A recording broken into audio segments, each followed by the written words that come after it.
There was a study in 2011 in Sweden. Yes.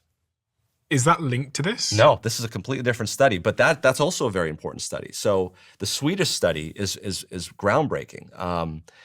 This was a study where they asked 20 to 30,000 Swedish women about their habits in sunlight.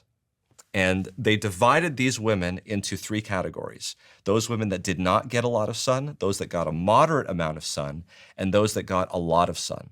And they followed them for 20 years. And they kept a track of each one that died and what they died of.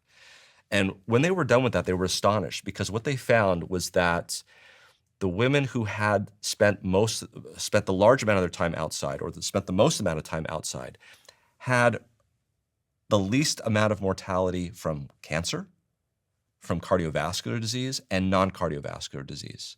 And those that spent the least amount of time outside had the highest levels of that. The magnitude difference between those two was so much that they were able to show that women who, in Sweden, who spent the most amount of time outside and smoked had the same mortality as those women that did not spend as much time outside and did not smoke.